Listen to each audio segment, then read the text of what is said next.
afternoon, good evening, wherever you're located and whatever your time zone is. We have a very special program this afternoon, and you should listen very carefully. The title of our program is China is Everywhere. Gathered here this afternoon, we have Sir Butch Valdes, Sir Rod Kapunan. These are not just intellectuals, they're also historians. Well, of course, you have world history with Sir Butch. You have China and Philippine history with Rod Kapunan. And of course, if you look at me, this is Rita Gadi with ancient history. Anyway, when we speak of China is everywhere, we want to emphasize the fact that there has been a lot of prejudice and bias against the People's Republic of China as the mainland and everywhere else where you have this Asia bashing and so forth. Well, first off, we'd like to thank our president, President Ferdinand Romualdez Marcos, for accepting the invitation of President Xi Jinping to have a state visit to the People's Republic of China, which will commence January 3rd, 2023.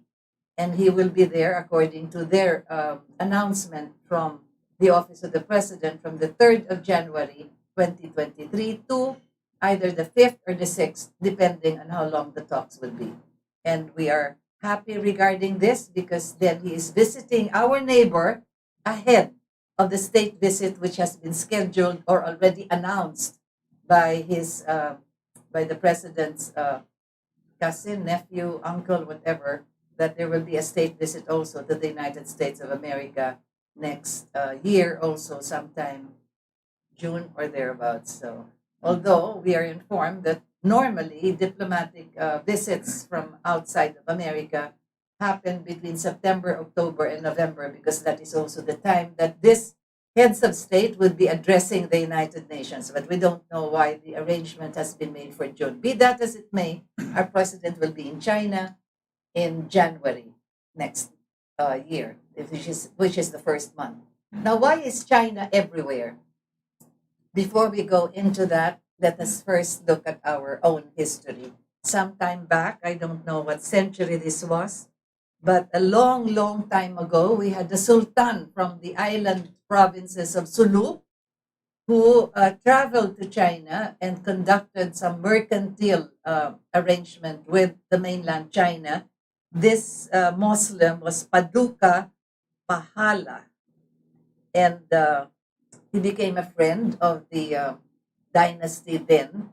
And when he died, it was the request of the Chinese king or emperor at the time that he be buried in China. They were that close. So he was buried in this place called Deju.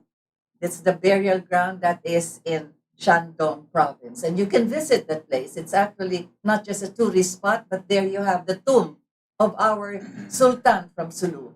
I am mentioning this because that dates back to the 12th, 13th, 14th century when all of this was occurring. That was how long our relationship with the mainland China is all about. So, Sir Butch, we are now at this particular stage. And Rod, we're also now looking at China and the goings on in this navigational highway between us and the mainland. Sir Butch. Yes.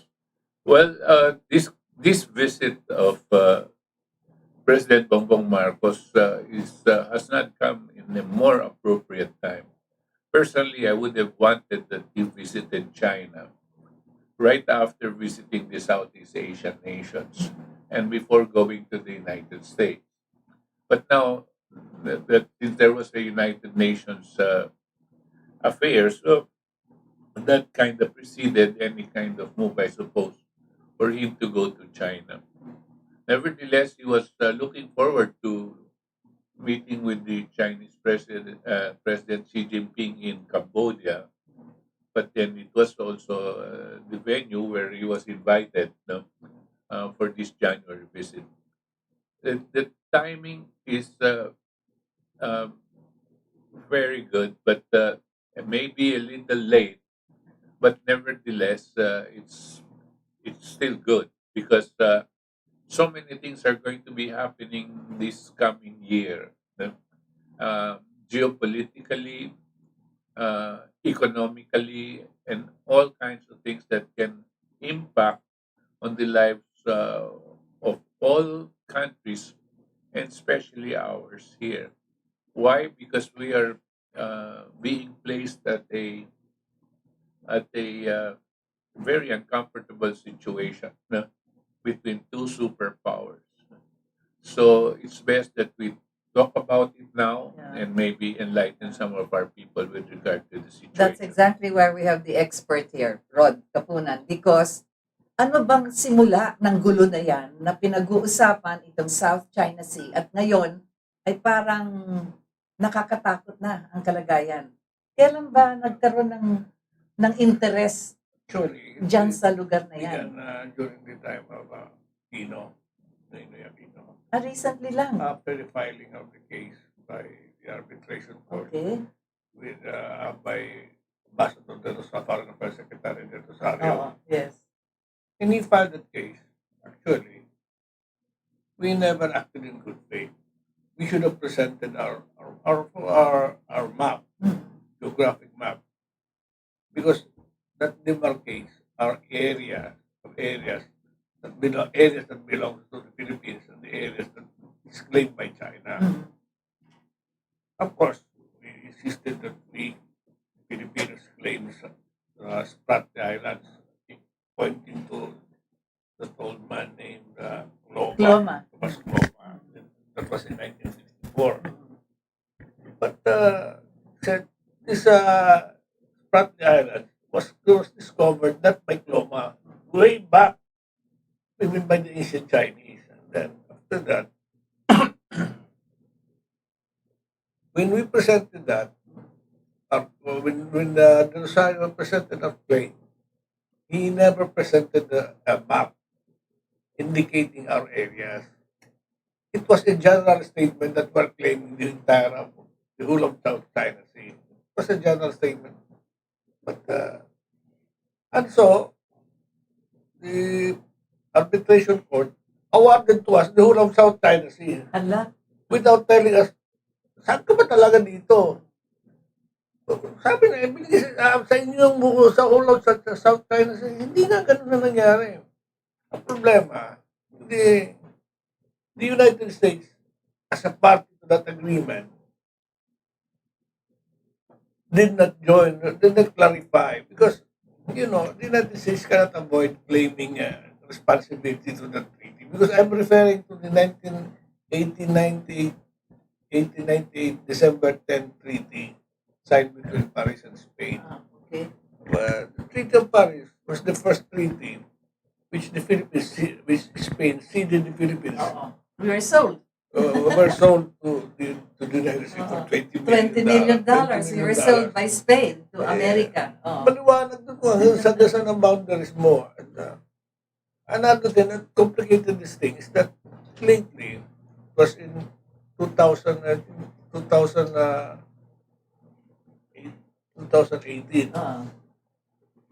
during the visit of was the foreign minister, Wang Yi, November, I remember November. There was an oil agreement, that the joint exploration agreement. Nagpirmahan. Locsin was our Secretary of Alam mo, Foreign Affairs. problema naman doon. Right after that, we started awarding areas in South China Sea. Areas which is being contested by China. Sandali, kasi inaward mo ito sa private corporations na pag-aari ni mismo ng Locsin, pag-aari ni Pesa, si Paglinawan. Ina-award mo, hindi contested area pa yan eh. Hindi pa clarify yan. Nagkagulo na dyan. And so, dumating si Duterte, he said, tinapin niya, kalimutan mo na muna yan. Siniscrap yan.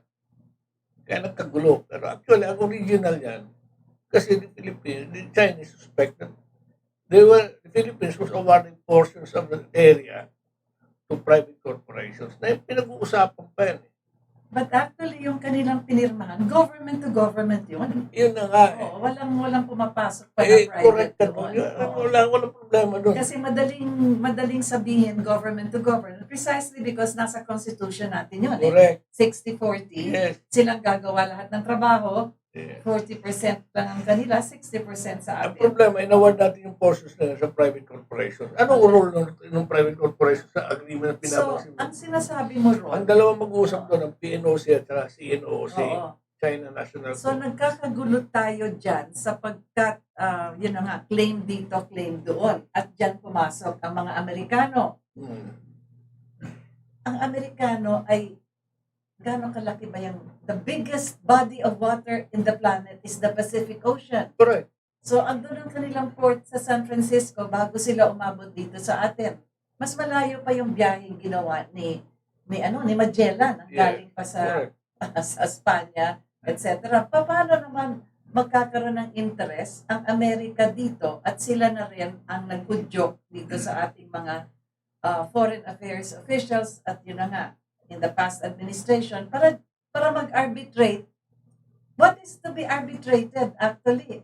Ang arbitration, hindi ba pagka nagkakagulo yung dalawang bansa? Eh, hindi nga sumama ang China. Supposedly, after the Americans granted us our independence in 1947, or jurisdiction in that area in favor of the Americans, nawala na yan, binigay nila sa atin. Oo nga. Wala na silang jurisdiction doon. Exactly. So, Eh, anong di ko- interest sila Hindi ngayon ko dito? maintindihan eh. Ang interest dyan, Sir Butch, ayan na. Because noon, panahon, ito nga, kung papag-usapan natin ng panahon ng Sultan of Sulu, noong 12th and 13th century, wala pang natatakot sa China noong panahon na yon sapagkat Tama. mga sampans lang ang kanilang mga bangka papunta dito. Pero sabi nga nila, almost all other villages dito sa atin, merong Chinese village, Chinese community ka rin. Nagkaroon ng intermarriage. Tayo lahat meron Chinese blood precisely because of the centuries. Traders sila hanggang panahon ng mga Kastila. Kaya nga nagkaroon ng Parian. Doon lang sila sa Parian. May mga gates yan. Hindi sila pwedeng pumasok. Even at the height of China's being a biggest country with the biggest population. fleets, no? They would be able to launch about 1,000 ships for trading, all the way going towards Europe via India and all of that. Never did they take advantage of this by taking over one Any country, precisely. And it was also at the time when what they call the Dark Ages, where people and countries were vulnerable, but never did they take over. But I wanted to say, Rita, that presently we have to know why the U.S. is doing this. And the normal kind of thinking is they're so way on the other side. Anong pakialam nila dito? No? You have to look at what the U.S. and the British and these Western powers, NATO, no, are doing in the world. This thing that is happening in Russia, no, the anti-Russia game that they play using Ukraine as a pawn, no, has the same intent. They have the same intentions on going after China using Taiwan. another pawn. No, they might use Taiwan Or us. and us. Okay, Okay. because we are already here with the missile sites, and from what I understand, the president is going to agree to add 5 more military installations. The official claim is this is to help us for disasters. No, the actual situation is this is to promote disaster to the Philippines. No? Because we will go into that in detail kasi talagang we are leading on to that kasi mahalagang malaman ito. Pero sinasabi nga ni Rod, ano ang claim natin dyan sapagkat meron na ngang, you were talking about demarcation, na sulat na yan doon sa Treaty of Paris. Okay. Tapos, nagkaroon tayo ng archipelagic theory. Andyan din yan. Nagkaroon din ng United Nations Convention on the Law of the Sea, yung tinatawag natin UNCLOS. Andyan na rin yan. So, ang ginawa ng Amerikano, naglagay sila ng iba't ibang terminology dyan sa arbitration, yung sovereign rights, yung sovereignty, territorial sovereignty at lahat naman yan, ang interest nila ay sa kanila, hindi para sa atin. Ang interest nila ay ayaw nila ang China na gamitin yung South China Sea na yan as their navigational highway. Bakit ito, Roy? I remember way back in 2008 yan. I was first interviewed by China News Agency. Okay. Kinausap ko mo nga, sabi na, pwede ba kita kinausap sa akin, pwede ko ba namin interview? Tinubise ka to China, sabi sa akin. Nagulat ako. Tapos, off the record, kinausap ako ng mga sabi, ba't mo sinasabi yan? Kasi, sinabi ko to sa agreement, wala kaming claim dyan. Wala tayong base na claim dyan. Kasi kung pag-uusapan ng basis ng claim natin, gamitin natin ang reference yung Treaty of Paris. Kasi yun ang maliwanag yung Treaty of Paris.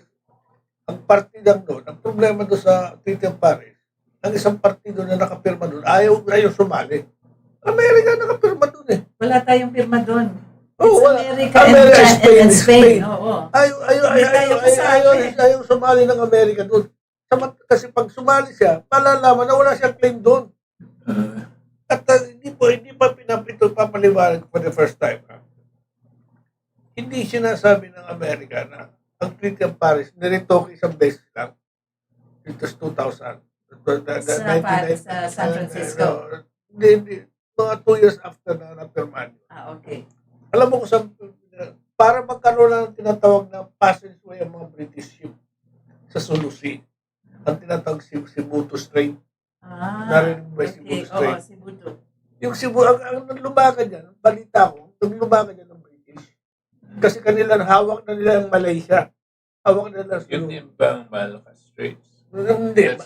Sa Sulu Sea, sa pagitan ng Sulu Sea. At saka Malaya. Doon sa Borneo. Nung niretoke natin, nagkaroon ng amendment, napumayag ang Amerikano, kasi ang nagdidiman ng British ang balita ko dyan. Pumayag yan. Binigyan ng passageway. Pero sa ibang barko, ang pag China dumadaan dyan, hindi pinapayagan. Nagkaroon ng problema dyan kasi ang Chinese Navy, one time, dumaan dyan, papunta Australia, kasi may daanan dyan eh. Pinigilan niya, hindi, parang sinasabi ko kayo dadaan dyan. Pero ang mga British, pinapayagan nila dyan. May kalokohan dyan. Yung mga itong Amerikano, hindi sila sumasali sa usapan na yan. Pagkat nakapirma sila dyan. Ayaw nilang sumali dyan.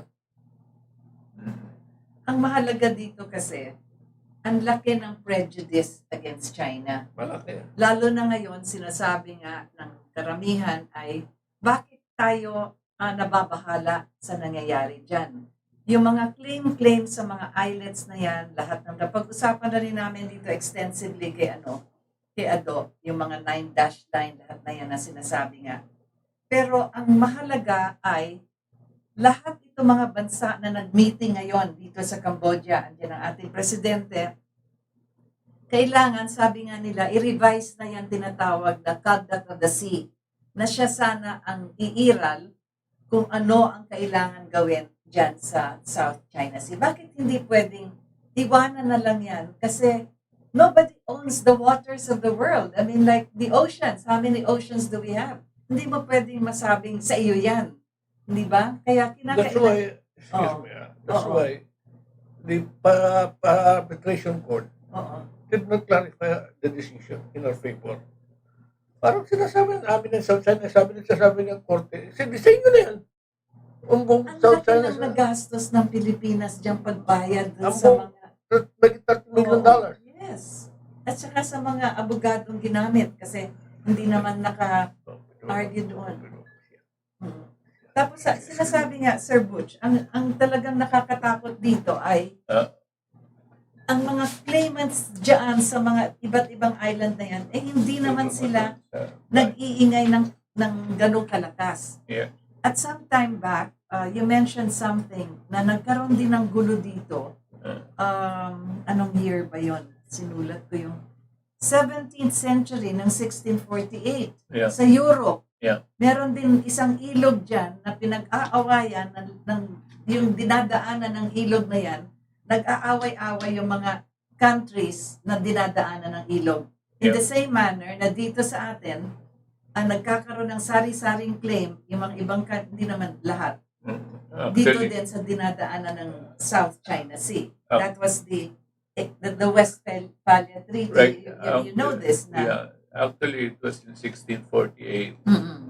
1648, this is where there were 5 countries that were pinag-aawayan. Yung ilog, Hindi yung ilog pa. yung pagdaan. Kasi ang teritorya, no? Okay. Kasi ang sabi ng isa, teritorya ko to. Ito yung ilog, yung River Rhine. Sabi naman ng isang bansa, ang 5 countries, by the way, France, Germany, Netherlands, Spain, and Sweden. Mm-mm. No? Sabi ng isang bansa, pagdadaan kami dyan, sabi na, teritoryo ko to, kanya may taripa. No? So pag, yung isa, nagbebenta ng tela, no? Tuwing dadaan siya doon, yung mga nabadaanan ng 5, may taripa. So, nagiging mahal masyado yung kanilang merchandise, hindi na maibenta ng mahusay.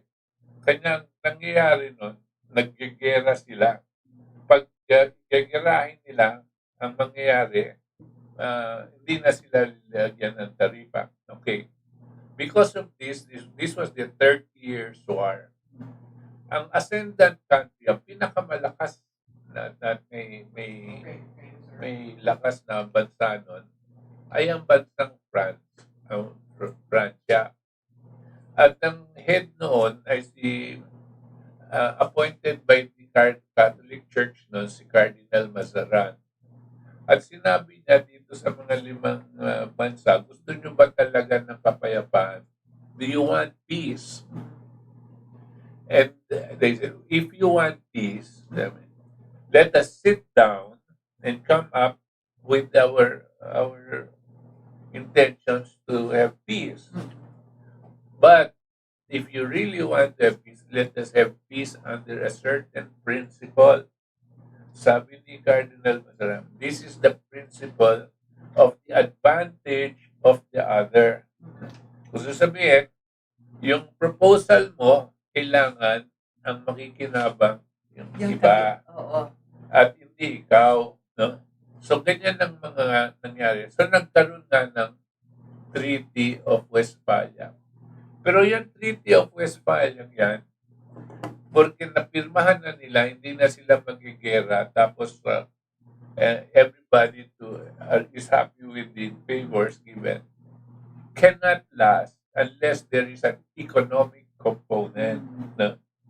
Because after the future generations must benefit from that policy, from that peace. The economic component came up when they said this River Rhine, which is the main thoroughfare of the trade at that time, and the major tributaries going inside The the countries. different countries, must be declared free of navigation. No? Nobody can charge tariffs when it passes their country, including the main tributary. I see. Only if the goods are going to be brought inside the country May can tax. they be Oo. charged with the tariff. Oo. No? This was the first concept of tawag dito, Sa navigation. navigation tsaka sa Sovereign rights. yung anyway, ito yung unang konsepto ng protectionism, no? You protect your own, no? When you go in, whoever comes in may taripa. Kasi yung tela namin magiging mahal pag hindi ka tatamaan ng taripa. No? So, yun ang nangyari. So, this became the basis of the Treaty of Westphalia, and it expanded throughout what we now know as Europe, those five countries became the basis for scientific and economic development of the area which we now know as Europe. Kasi dati hindi yan kilala as Europe. So that could be the model. That's what I think. Oo, Because exactly. Oo, because ang sinabi ni Cardinal Mazaran, no, let us have peace wherein the we will these routes will not be considered as territorial boundaries but as economic corridors. okay. Open for all. Yes, And for for economic trade. development of all, Yeah. and not used as territorial So that's boundaries. 30 years prior to that era. It was a theory ahead of its time. Exactly. Ah, So, well, that was the basis of all subsequent territorial disputes up to now. The one that does not want to recognize that now is NATO, England, and the United States. Yeah, exactly. So, pag nakikita natin na nangyari na yan nung panahon na yon, the 17th century actually, that could be the pattern which we could apply dito sa atin sa South China Sea. Right. But several years, ilang taon na ang ASEAN? It celebrated sa Cambodia 45 years. Hanggang ngayon, may dispute pa. May mga countries dito sa dinadaanan ng South China Sea na nagkiklaim ng mga islands dyan. At eto na pumasok ang Amerika at ang kanyang mga alay. Sinali ng Amerika ang New Zealand, ang Australia, ang Japan. Sinali dyan para yun daw ang kanyang mga kasama para Precisely. i-protect the South China Sea from whom and from what? Kung pwede ngang magawa na yung dadaanan ng tubig na yan ay sila na magkakasundo, pwedeng gawin outside of world powers. Kaya Pero, yun lang kasi, Oo. there is a narrow strait. It might be the old Cebuto or what we call the Malacca Malacca. Strait. This this passage where 95% of the commerce, no, passes through from the Indian Ocean, Europe, all the way to China and all the way to Japan and moving back to Europe. Itong narrow passageway is called Malacca Straits. Now, ang ayaw ng Amerikano na China, dahil nandito lang ang China, anytime pwede nilang barahin yan. Pag binarado nila yan, syempre, militarily and economically, may epekto sa kanila. Ang ayaw din ng China, pag binara ng Amerikano to, may epekto din sa China, militarily and economically. So this area which the United States claims is the real reason, which is the freedom of navigation. Okay. Well, Then that is the solution. Philippines and the whole of ASEAN, including China, should guarantee freedom freedom of of navigation dyan. Exactly. I would like to clarify that, the Americans created the concept of Indo-Pacific. Unusual thing about this Indo-Pacific is that most of the members are not even in the Pacific. In the Pacific. For instance, Japan, India. Oo. India is outside of the South China Sea. Exactly. Indian Ocean sila. And Japan is also north of South China Sea. Yeah. Right. And so with South Korea. That's one concept. Another concept that they created to divide the entire region is the so-called Five Eyes. These Five Eyes, these are English-speaking nations. England, New Zealand, Australia, Canada, and the United States. Primarily, their duty is to monitor countries in the ASEAN, including China, the activities of these countries, including China, by empowering these countries, the English-speaking nations called Five Eyes.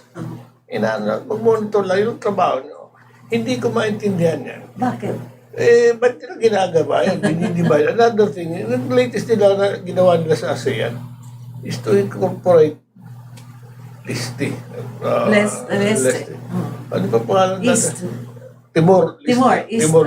East. Alam mo, if you will have to study, recall pala history, ang Timor-Leste was the creation of the Jesuits.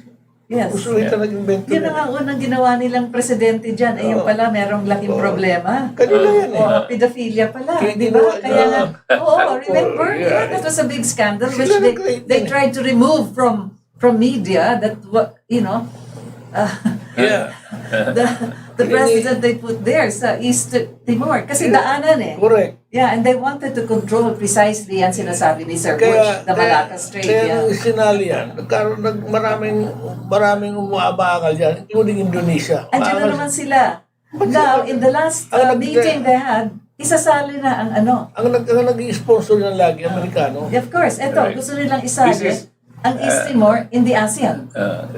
this is where I always tend to try to go above these disputes. Kasi yung pagsasabihin natin itong specific dispute na ito, it's unreasonable and it's illogical, no? That another human being does not seem to understand what it is, no? Or the other does not seem to know his history. What is present here is this hegemonic attitude, no, of the present group, which it's an empire, no? The NATO, America, and The all of European these Union, interests. You mentioned some of their allies. That is like an empire, no? And they want to continue their control.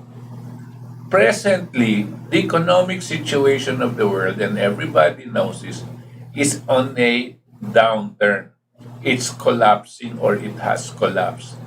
That's why there is move, no, towards imposing themselves, these hegemonic countries led by the US and Britain, on countries that have the capacity to defend their sovereignty.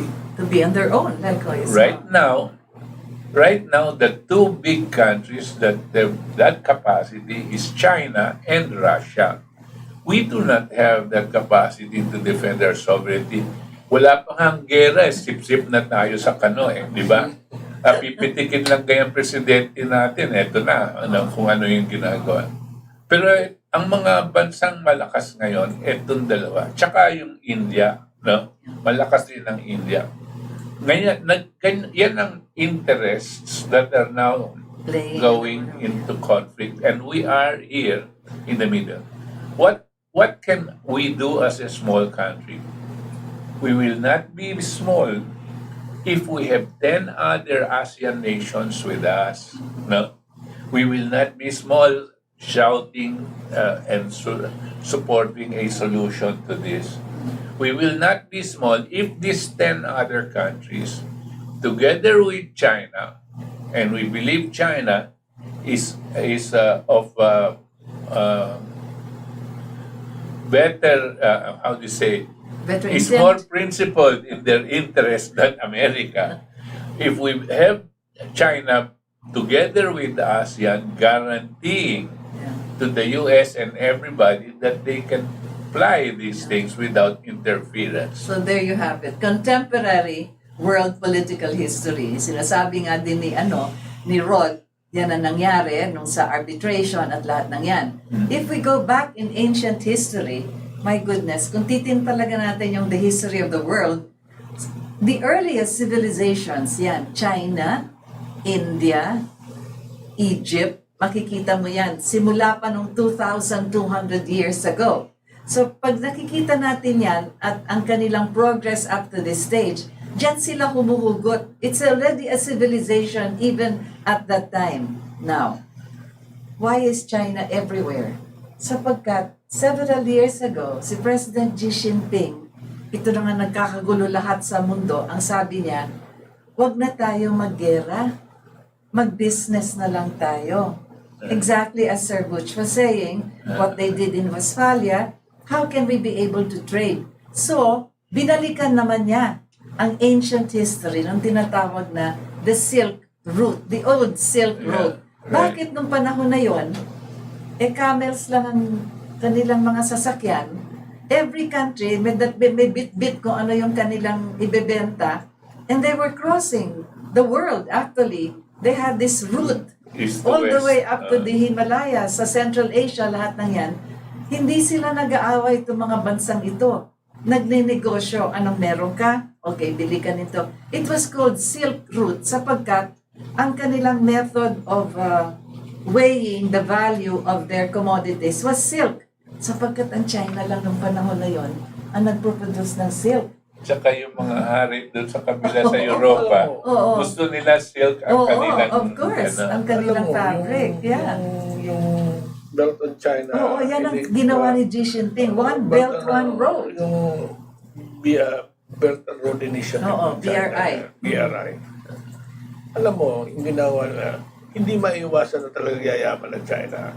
Kasi, ang sentro ng BRI, mismo nanggagaling sa China mismo. Exactly. At simula doon, kung sa trend, kung tignan mo yung trend, kung sa palengke, bagsakan yun. Oo. Dadali mo doon dadali mo ang produkto mo doon sa lugar na yun.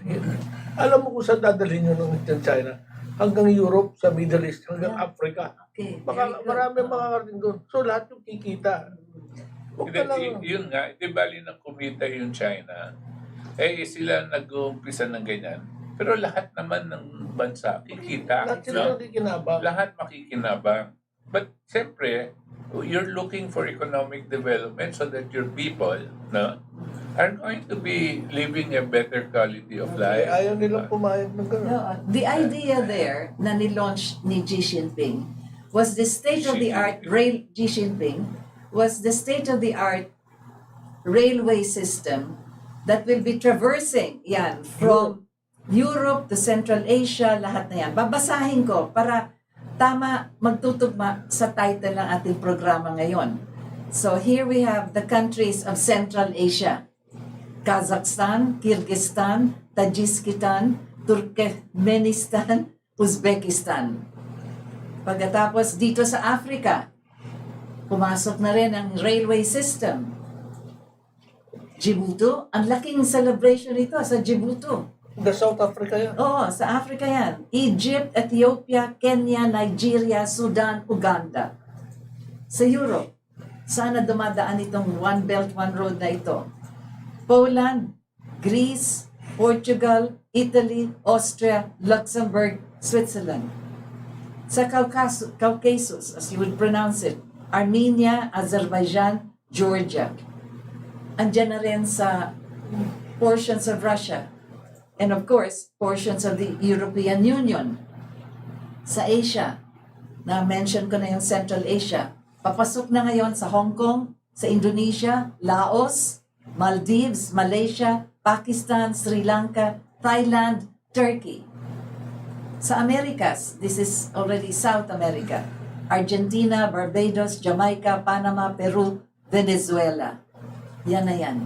Yan ang pinasukan na nitong Belt and Road Initiative. So, ilang bansa ang nais nilang mapuntahan? Sa kasalukuyan, 78 countries na. They intend to cover 150 countries throughout the world. Ano yan?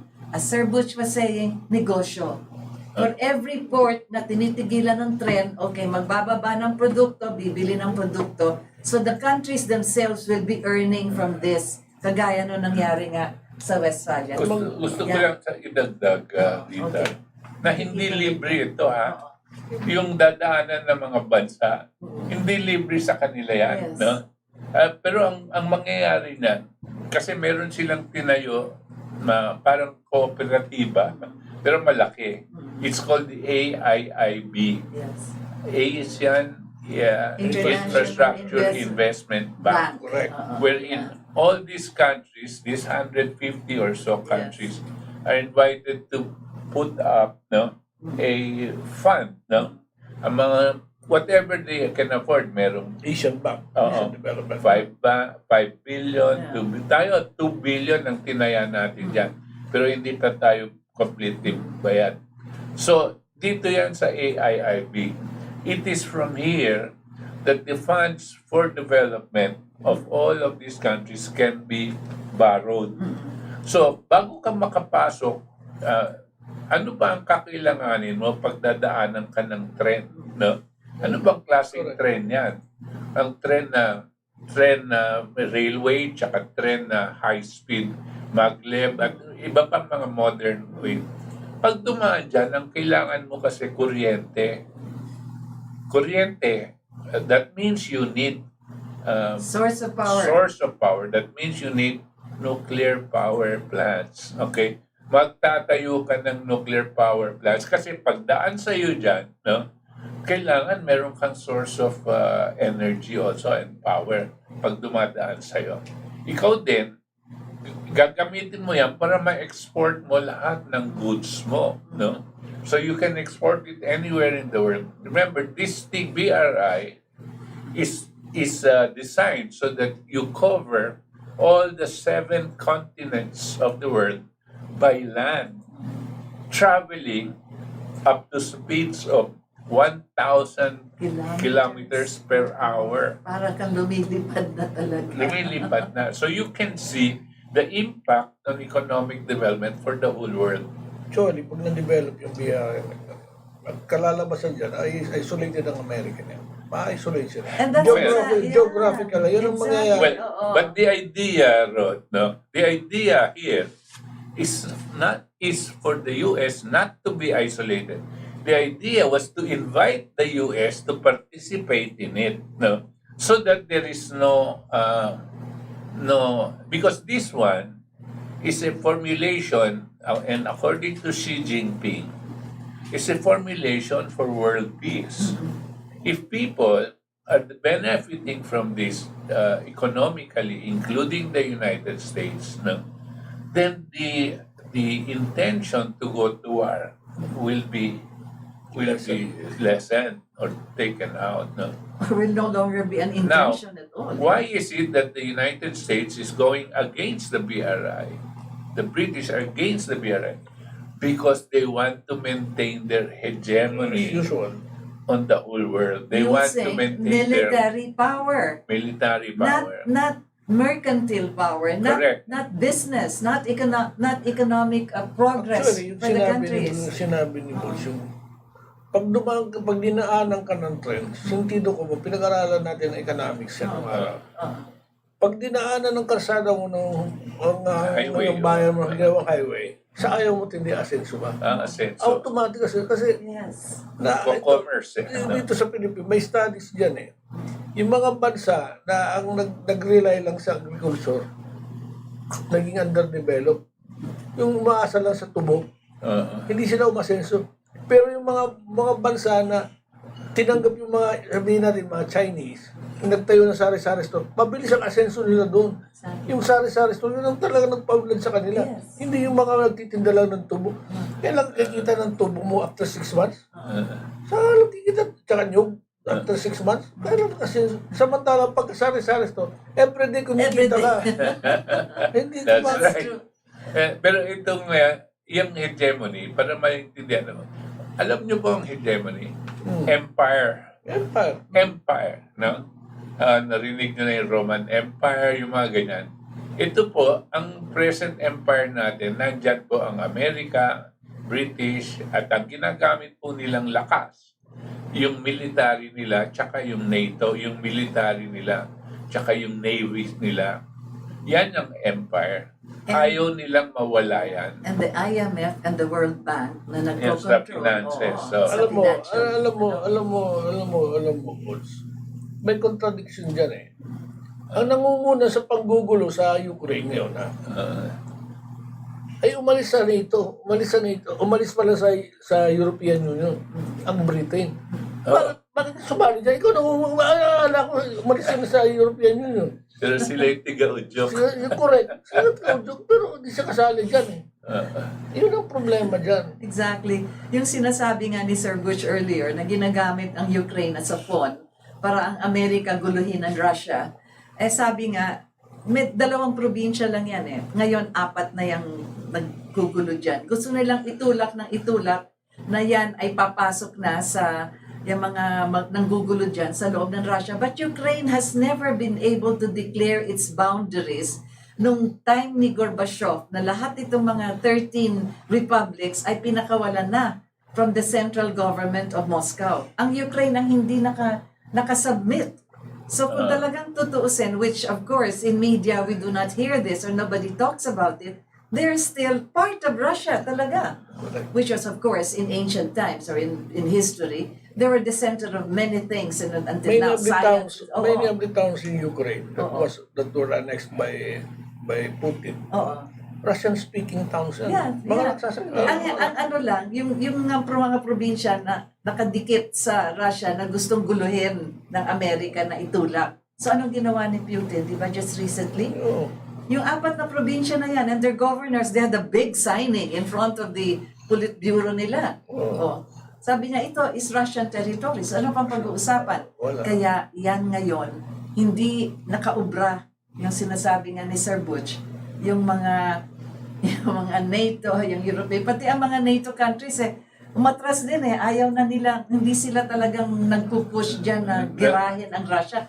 Anong binomba yung Nord Stream? Yeah. Nagbigay ng sangkatutak na sanctions. Sino nahirapan? Di ang Europe, wala sila ngayong energy source. That's why it gets a bit more. It gets more dangerous. More dangerous kasi because they are in a situation they're na not gonna win in Ukraine. Walang not sentido. gonna win. Oo, wala. So- Sentido ko mo. So gagamit yan ng nakakatakot baka gumamit ng mas malakas na Alam mo, Butch, na weapon. nung pinasabog nila yung Nord Stream, Oo. Grabe. sinagot ni Putin, kaya nagpasabog niya, ba't ko ayusin yan? Exactly, oo. Manigas kayo, di problema. Exactly. Malalamig kayo, magiging ginagawa, di problema niyo, kaya pasabog yan. Alam mo kami sa Tinuturo ng oo. Amerikano. Kami sa Amerikano media, talaga. kailangan matuto na rin kami. Sapagkat sabi ko nga, parang deja vu. Naalala mo nung Vietnam War? Panay na panay ang Western media nagsasabi, we are winning in Vietnam. Pinakamagandang position yan walang galang, yung position ni Marcos nung aba. Ang sabi niya, magpapadala kami ng tinatawag ng engineering battalion, hindi kami sasali dyan. Sa Vietnam. Exactly. Yan ang talagang tama. Yan ang independent foreign policy talaga. Ngayon, gusto balik na rin itong apelido Romualdez din. Ano? What is that?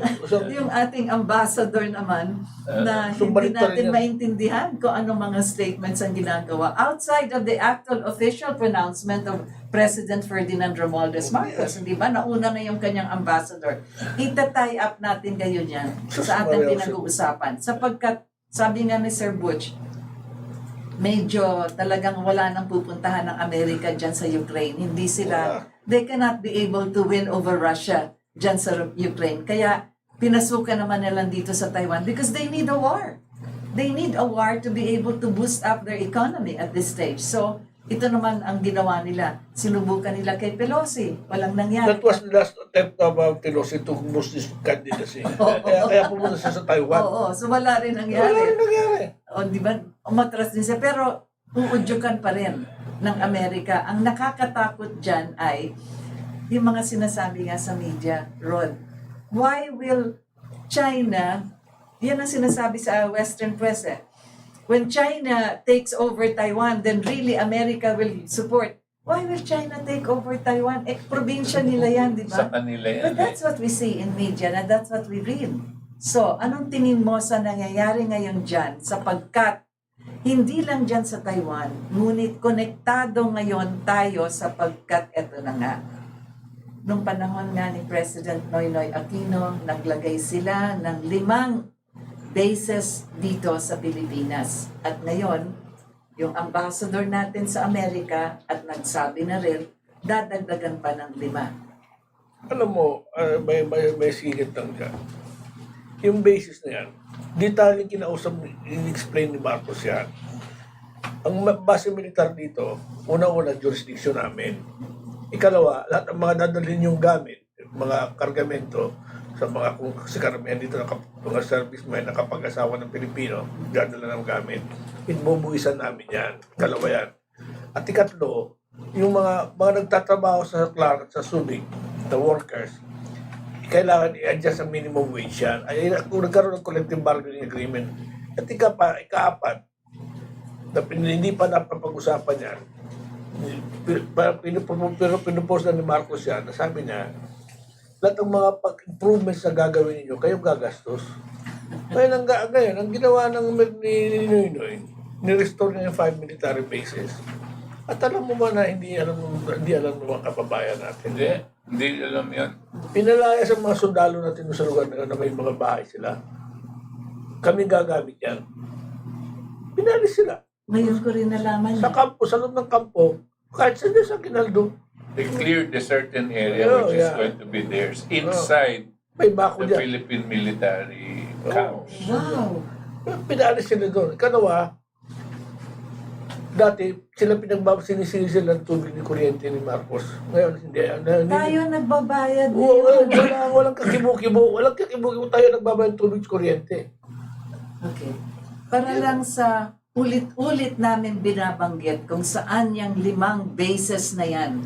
These are Philippine military bases na okupado ng American forces. Yes. Antonio Bautista Air Base sa Palawan, Basa Air Base sa Pampanga, Fort Magsaysay sa Nueva Ecija, Lumbia Airport sa Cagayan de Oro, Benito Ebuen Air Base sa Mactan. Babanggitin din natin, konektado dyan yung Sarangani International Airport, state-of-the-art airport. Ngayon, magdadagdag pa ng 5. Anong ibig sabihin niyang 5 bases na yan? Kung babasahin ninyo yung EDCA na yan, the Enhanced Defense Cooperation Agreement na pinirmahan ni Goldberg, yung kanilang ambassador, Philip Goldberg, at ni si Gasmin. Gasmin, Secretary of Defense. Hindi ba tabingi na lang yung sa pirmahan eh? Isang ambassador, isang Secretary of Defense. Ba't hindi Secretary of Defense nila ang pinapunta dito? Anyway, ginawa yan nung bago dumating si Obama para fait accompli nga, sabi. Okay. Ang ibig sabihin niyang, kung babasahin ninyo yung provisions ng EDCA na yan, ilang beses ko nang inulit-ulit dito yan. Hindi pa lang namin nasisiyasat ng husto. Para daw, kung sakaling magkaroon ng disaster, yan ang response na kanilang ibibigay. At para sa climate change, sapagkat nagkakaroon na nga ng iba-ibang tempo ang ating climate. Ngunit hindi nila nilagay dyan kung bakit kinakailangan na merong military personnel. Bakit kailangan na merong mga equipment o kung ano man ang kanilang nilalagay na hindi sinasabi sa atin. Kung sakaling magkaroon ng hidwaan between China and America, sa isip ninyo, ang mga American forces dito sa 5 bases na binasa ko, hindi sila gagalaw? Samantalang dyan mismo sa katubigan, dyan sa navigational highway ng South China Sea, andyan naman kanilang mga barko, ang kanilang mga iba't ibang mga military, whatever they have na nakaano doon. At dito, nakaparada din yung kanilang mga aircraft carriers, mga submarino. And in addition to this 5 bases already existing, magdadagdag pa ng 5, at ito, ipasok ninyo sa isip ninyo at isa puso ninyo ang naggagawin dito sa atin. Yang Subic, gagawin ulit as an American naval base. Samantalang noong 1992, natapos na yung kanilang term dyan sa Subic at saka sa Clark. That's their intention. Kaya itong China, they cannot believe how stupid we are. We have changed presidents from how many times? But every For the past president, 36 years, yes. every president, even in these last three presidencies, 3 or 4 presidencies, we have accommodated these moves of the Western powers to use us for anti-China programs, anti-China moves. Now, dapat siguro, ang unang-unang gagawin natin ngayon, itong mga lawyers natin, ng patriotic lawyers, na you have to go to the Supreme Court and ask that the EDCA agreement be reviewed, no? And And terminated. and claim that the EDCA by itself is unconstitutional, so that the presence of the U.S. in these bases, no, will be can be acted on to be for them to be removed, no. That's number one. Kasi itong mga bases na yan na linagay sa ating mga military bases, those are launching pads for missiles pointed at China. And China will have no other choice but to point their missiles on us. No? Remember, the America's military policy is first strike doctrine, which means preemptive strike. Ang kanilang prinsipyo, unahan mo na yung kalaban bago pa siya makabawi, no? Sigurado makakabawi ang China, no? Pero pag inunahan mo yun, tatama din sa atin at meron din pupunta sa mainland sa United States. Ibig sabihin, ganito ang ginagawa. We are being used as a forward military post. Let us be more circumspect. Please, no? Huwag na tayong magpakatuta. Huwag na tayong magpakaputa, no? Excuse me, pero yan po ang nangyayari sa atin, no? I would like to clarify that. Sino bang kalaban natin, Rod? Ganito kasi yan eh. Pinipilit sa atin na i-ratify ang agreement na yan. Kasi sa ayon sa Constitution natin. Ang magka-ratify ang Kongreso natin. Pero sila, hindi na rin mapilit na pirma nila. Ang pumipirma lang sa Presidente, may kasabihan yan, pwede na yan eh. Bakit hindi Presidente, bakit hindi yung Kongreso niya ratify? Hindi pwede na yan. Ganun na nangyayari. So if it is only ratified by the Executive Department, not by US Congress, anong basis naman natin? Yeah, Anong basis natin dyan? exactly. Hindi natin kini-question yan. At ito naman, hindi ko maintindihan ba't ang Supreme Court, tama, question yan one time sa Supreme Court. Questioned it and the Supreme Court of Sinagayunan, si Sereno, first they had to take out Corona because he would not have allowed it. Sereno, Chief Judge Sereno, you pushed her Supreme Court to uphold this EDCA as an agreement that is constitutional. No. That should be reviewed and reversed. Yun yung sinasabi ko sa kinainan na. Exactly. Sinasabi nga ni Rod, even the Military Defense Treaty was not also approved by the U.S. Congress. It was also not approved by the U.S. Congress. Kaya nga sinasabi, kung sakaling gagarahin tayo, kung saan mamanggagaling na meron tayong kalaban, America will not come to our defense instantly. Ay, nako. They will still have to go to their Congress to approve whether they will defend us. Ito na naman yung EDCA, sabi nga ni Rod, yan din. Hindi rin yan na-aproba sa ating Congress at sa Congress din sa Amerika. Ano bang pinag-uusapan natin dito? Meron ba tayong kaaway? Who is our enemy? Wala. Sabihin ng pinirma natin, mag-a-approve lang kami, magigipag-gera lang kami sa bayan ninyo kung gusto namin. Kung ayaw na, wala kayong magagawa. In like manner, pagka kayo pinapaway kami, obligado kayo sa amin. Kaya nga yung sinasabi ko, huwag tayong magpapatuta, huwag tayong magpapaputa. Because that's what we are, prostitutes. No? And that's how they look at us. No? At least, if we had the president, somebody like the father of Bongbong Marcos, no? Whatever his faults are, but I know he would never have allowed this situation. No. He would not sell out the Filipinos for something like this. Those surrogates like Albert De Rosario, Associate Justice Carpio, and all of them are, as far as I'm concerned, traitors and are guilty of treason. No? uh, and they should be addressed in that way. No? Sino pa yung Justice sa Supreme Court na may kolong sa Manila? Paglinawan, Si Paglinawan, ganyan din yun. Matindi. Yeah. So that was our recent past history, and now it is time to correct all of this. As you listen to us today, at itutuloy po namin ang diskusyon na ito sapagkat mahalaga na maintindihan natin kung bakit ganito ang nangyayari sa ating relasyon sa China. Nagkakaroon ng prejudice, nagkakaroon ng bias na hindi naman po nagtutugma. Ewan ko kung makikita ninyo, it can be seen. Nakikita nyo yung mga lines na umiikot.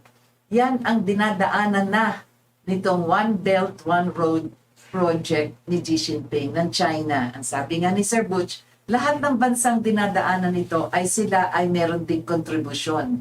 Kahit na ang China nagsisimulang gumawa ng railway system na yan, ay nakikinabang din ang lahat ng mga bansang dinadaanan. I mentioned all of this, 78 countries already being passed all the way to Africa and all the way to some countries in South America. Kaya mahalaga po na maintindihan natin, China is everywhere at ang kanyang palakad sa mundo ay it is best for each of us to just go into business instead of war. So yan po ang ating mensahe sa inyo lahat. I'd like to thank Rod who has joined us this afternoon at sana sa mga darating pa na pag-uusapan natin ang China ay maagayahan natin. At saka si Sir Butch. Yes, so what we have messages coming. Messages. Oo, ito, Belinda Calino. Hey, Queen Mother and Associates. I have to explain this. Queen Mother ang tawag sa akin sapagkat kami ang nagtatag ng the only sorority in the College of Law of San Beda, and I, together with a few of them, became the head of the sorority. Sororitas de Juris, Regina Juris, the sisterhood of the Queens of the Law. And Belinda is one of our members. So again, I would like to congratulate. Marami na po sa sorority namin. Nasa Court of Appeals na, nasa mga judges na ngayon. At meron pang isa na yung anak niya ay recently na nakapasa sa state bar sa California. Mga sorority mates natin yan. So that's why they call me the Queen Mother. Jinky Bell, hello po again watching from Germany. Imelda Palapal, good evening po. John Jaggers, good evening po watching from the United Kingdom. Danilo Thailand, good evening. Danilo Palma, watching from Quezon City. Good afternoon, Maite Baisa. Antonio Luna Jr., where is Kaado? Rest for a while siya. Tinatapos yung isang libro niya na palabas na rin just in time for Christmas. Teresa Reyes, very informative. Good evening, Madam and Sir. Kiana 6101 Music, watching from Zambales. Nixon Hitchhiker, good evening po. KDP host, kung walang kano, walang gulo. Kualas Dimos, good evening po. Ma'am Rita, Sir Butch, Sir Rod, watching from Hong Kong. Filomena Villanueva, good evening, Ma'am Rita. Sana makausap niya BBM para mabigyan niyo ng advice. I'm sure that they're listening in. I hope. Loco, Joko, mabuhay po kayo, Madam Rita, Sir Butch, Sir Ando Paglinawan, and your distinguished guest, Sir Rod Kapunan. I was listening a while ago sa forum nila, Sir Rick Saludo, Camento Laurel. So, yun na nga, Celso Cadiglit. Grace Magra, daming dilawan na na-appoint sa gobyerno, pati oligarko, babangon na din nakakamiss si PRRD. Sayang po, mabuhay po kayo, Madam Rita. This is from Lynn Pads. Sir and Sir Butch, Sir Ron, Sir Butch, may you stay safe, strong, and healthy by God's grace. Thank you. I am a fan of yours. Salamat po. This is Marisa Buyao, Talakayan. Yeah, pero we have to trust the government, whether they're for Dilawan or not. Time for unity na. Yes. Veron Suzuki, good evening po, ma'am. Mga sir, God bless, watching from Japan. Gulok Ilas, good evening po. Okay, BNPP, napot point. Napaka-anti-people ni Bongbong pero pro-oligarko at pro-kano siya. Hindi niya maibababa ang presyo ng kuryente at tubig. Let's pray for that he will be properly guided. Leah Balawing, hello po Madam Rita Gadi at sa dalawa pong kasama nyo, si Sir Rod at si Sir Butch, mabuhay po kayo. Misanthrop, oh I like that name. I wonder where Kaado is. So he's just resting for a while. He'll be with us next Saturday. Good evening, Crossfire.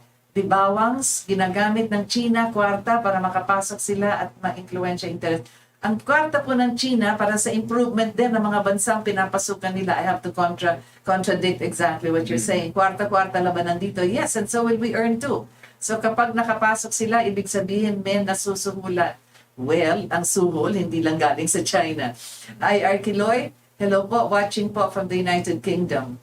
The Observer, Owan, ang problema nga natin po natin sa China, pinapasok nga po ang teritoryo natin, natatakot mangisda ang mga kababayan natin. That could all be resolved with the conduct of the sea, and as we have explained, our territory is the world. We are citizens of the world. So I'd like to thank Rod Kapunan, Sir Butch Valdes for having with us. Crossfire will continue until the end of time. Thank you very much for having joined us. This is Rita I like Gadi. that.